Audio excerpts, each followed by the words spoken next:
Hello दोस्तों, अगर आप हमारे वीडियो में नए हैं तो सबसे पहले आप हमारे वीडियो को लाइक करें, हमारे चैनल को सब्सक्राइब करें और हो सके तो ज़्यादा से ज़्यादा शेयर करें। शेयर करना ना भूलिएगा दोस्तों, बने रहिए हमारे वीडियो में।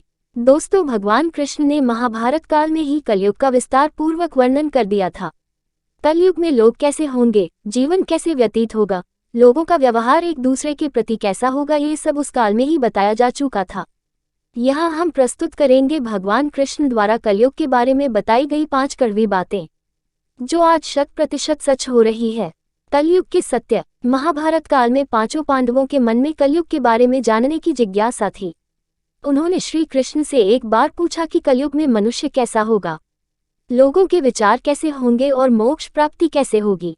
ये प्रश्न सुनकर श्री कृष्ण ने 5 पांडवों को वन में जाने को कहा।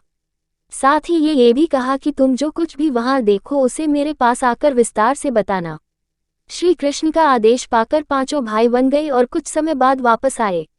तो फिर एक एक कर 5 भाइयों ने वन में जो देखा था वो भगवान कृष्ण को बताया। युधिष्ठिर के प्रश्न। सबसे पहले युधिष्ठिर ने श्री कृष्ण को बताया कि उन्होंने वन में 2 सूंड वाले हाथी को देखा। तब कृष्ण ने कहा कि कलयुग में ऐसे लोग राज करेंगे जो बोलेंगे कुछ और कुछ और। ये लोग दोनों ओर से शोषण करेंगे। भीम के प्रश्न। उसके बाद भीम ने बताया कि उसने वन में देखा कि एक गाय अपने बच्चे को इतना चाट रही थी कि उस बच्चे का खून निकलने लगा।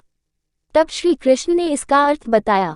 श्री कृष्ण ने बताया कि कलयुग का मनुष्य अपने बच्चों से इतना आसक्त होगा कि ऐसी ममता के कारण बच्चों का विकास ही रुक जाएगा। यदि किसी पर पुत्र साधु बना तो सब उसके दर्शन करेंगे, परंतु यदि स्वन्य का पुत्र साधु बना तो माता पिता दुखी हो जाएंगे, रोएंगे कि मेरा पुत्र किस राह पर जा रहा है। कलयुग में लोग बच्चों को मोहमाया और परिवार में ही बांध कर रखेंगे। इस तरह उसका जीवन वही नष्ट हो जाएगा। फिर कृष्ण ने कहा कि तुम्हारे पुत्र तुम्हारे नहीं बल्कि तुम्हारी पत्नियों की अमानत है, और पुत्रियां तुम्हारी अमानत है। ये शरीर मृत्यु की अमानत है और आत्मा परमात्मा की अमानत है। इसी तरह भीमसेन के बाद अर्जुन ने बताया कि उसने एक पक्षी को देखा जिसकी पंख पर वेद की ऋचाएं लिखी हुई थी, परंतु वो एक मनुष्य का मांस कह रहा था। ये देखकर मैं हैरान हो गया। तब श्री कृष्ण ने बताया कि कलयुग में ऐसे लोग होंगे जिन्हें विद्वान कहा जाएगा, किंतु उनकी मंशा यही होगी कि किसकी जल्दी मृत्यु हो जिससे उसकी संपत्ति को अपना लिया जाए। व्यक्ति का ओहदा चाहे कितना भी बड़ा क्यों ना हो, किंतु उसकी दृष्टि दूसरों की संपत्ति पर ही रहेगी। ऐसे लोग बहुत होंगे जो दूसरे के धन को छीनने को आतुर होंगे। वास्तविक संत तो कोई कोई ही होगा। नकुल के प्रश्न। अर्जुन के बाद फिर नकुल ने श्री कृष्ण को वन के बारे में बताया। नकुल ने कहा कि मैंने देखा कि एक भारी चट्टान पर्वत से गिरी और बड़े से बड़े वृक्ष भी उसे नहीं रोक पाए, परंतु एक छोटे से पौधे से टकराकर वह चट्टान वहीं रुक गई।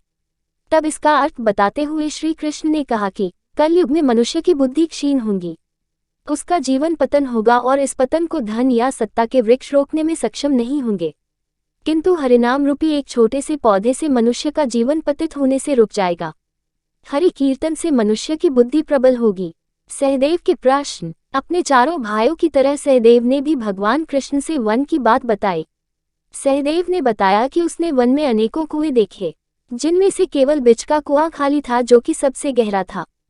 कृष्ण ने सहदेव को इसका अर्थ बताते हुए कहा कि कलयुग में धनी व्यक्ति अपने शौक के लिए पुत्री विवाह में, उत्सवों में बहुतायत में धन खर्च करेंगे, परंतु यदि किसी भूखे को देखेंगे तो उसकी सहायता करने में किसी की कोई रुचि नहीं होगी। इंद्रियों की संतुष्टि, मदिरापान, मांस भक्षण और व्यसन में धन खर्च किया जाएगा।